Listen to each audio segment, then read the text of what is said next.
Numa altura em que as medidas de contenção da Covid-19 estão relaxadas e já se fuma o cachimbo da normalidade, na província de Inhambane os casos da Covid-19 crescem exponencialmente. Atualmente, a província conta com um cumulativo de 96 casos ativos e a cidade de Inhambane lidera a lista com 38 casos. E para conter a propagação deste inimigo invisível que já fez milhares de vítimas mortais, está a ser intensificado o processo de vacinação, abrangendo até as instituições públicas e privadas. Dizer que a província de Inhambane está com um número de casos que tendem a aumentar. É preciso chamar a atenção a todos que os casos de Covid estão a aumentar na nossa província. Estamos neste momento com 96 casos ativos. Lidera a cidade de Inhambane com 38 casos. Está em curso, como medida de redução ou prevenção destes casos, a intensificação das vacinas.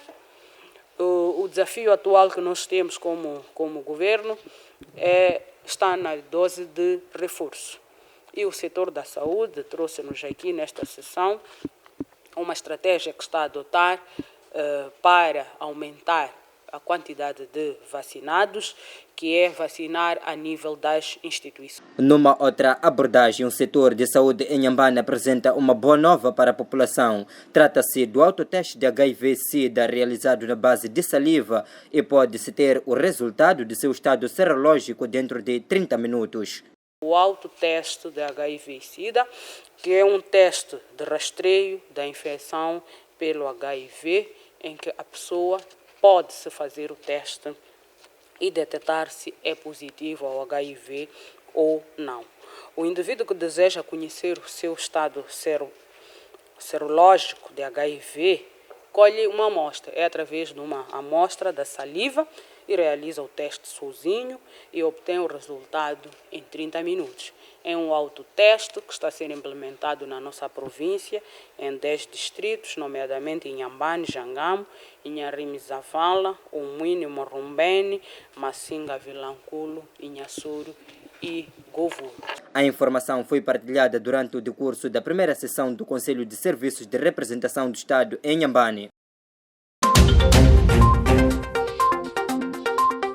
Um dos objetivos da política salarial é assegurar, portanto, equidade e justiça salarial. Dita justiça salarial na função pública começa este mês com o anúncio dos acertos na tabela salarial única, que passam pela redução dos 103 pontos salariais para 63, reduzindo também o fosso entre os salários mais altos, segundo fez saber o vice-ministro da Economia e Finanças. Funcionários, uma função pública com cerca de 103 tabelas salariais, cerca de 5.650, um pouco mais de 5.650 posições salariais.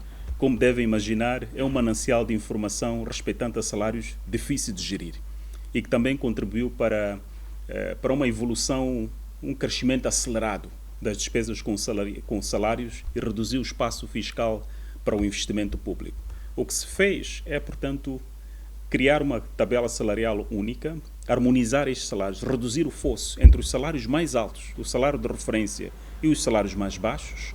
Portanto, estamos a falar da compreensão da tabela salarial e, portanto, fazer um processo de enquadramento que permita aos funcionários, no início da reforma, terem níveis de referência salarial compatíveis também com os critérios, portanto, as suas qualificações académicas, portanto, os requisitos associados à sua carreira, nomeadamente o tempo de permanência na carreira, o tempo na função pública, etc, etc. E, portanto, estes ajustes não se trata de aumentos salariais, portanto, trata de um exercício de trazer os cerca de 351 mil funcionários para uma tabela com 63 posições salariais. Já sobre o não pagamento incompleto dos retroativos, o porta-voz do Conselho de Ministros disse que não tem informação em torno do caso, pois o governo já disponibilizou as verbas. Retroativos é uma informação que tem de privilegiado, porque é uma informação que desconheço. No entanto, é uma matéria boa para, do nosso lado, procurarmos perceber o que é que está a perceber-se, o que é que está a passar-se, para garantir naturalmente o pagamento. Porque tudo o que nos ocorre é que recursos foram disponibilizados para garantir o pagamento de todos os retroativos. Aliás, devem saber que pelo menos os funcionários, tanto da área civil, portanto geral, todos os funcionários terão recebido os seus retroativos, a menos que tenha havido alguma irregularidade pontual que poderá estar fora do nosso controle. Mas, no geral, o relatório em relação a este momento do pagamento de retroativos deverá ter terminado em dezembro.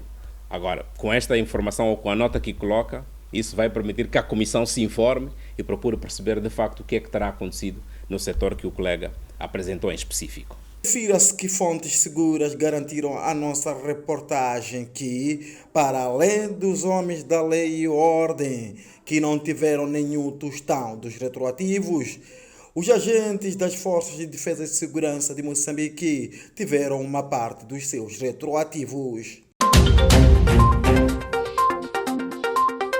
Em Inhambane, o setor de pesca mostra-se preocupado com a prevalência de irregularidades na pesca artesanal. Entre várias irregularidades, o destaque vai para a pesca sem licença, o uso da rede não recomendada. É um assunto que foi exposto durante a primeira sessão do ano 2023 do Conselho de Serviços de Representação do Estado. A atividade pesqueira, nós detectamos durante a nossa fiscalização algumas irregularidades. Devo salientar aqui que estamos a falar de irregularidades da pesca artesanal, do nosso pescador artesanal.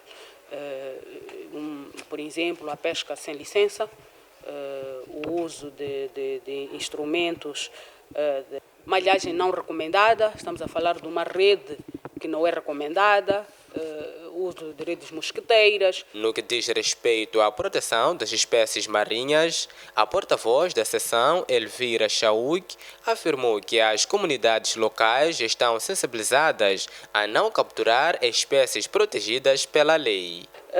Olhando para aquilo que são as nossas comunidades, as comunidades já estão muito sensibilizadas que não se pode abater espécies protegidas. Mas tivemos um caso, há que destacar que tivemos um caso de uma tartaruga marinha em Lingalinga, distrito do Morrumbém, que ela foi encontrada morta. Não foi tirada por ninguém, e tanto mais que ela já estava num estado avançado de degradação. Um turista encontrou, removeu para a terra e comunicou às autoridades locais. Estiveram lá os conselhos comunitários de pesca, a polícia lacustre, o próprio Serviço Distrital de Atividades Econômicas, e verificou-se que aquela tartaruga já estava morta no mar há bastante tempo, porque já tinha os olhos todos quase desaparecidos, e a medida que se tomou foi incinerar. Importa referir que a província de Inhambane, durante a quadra festiva, registrou 2 afogamentos de pescadores nos distritos de Morrumbém e Govuro.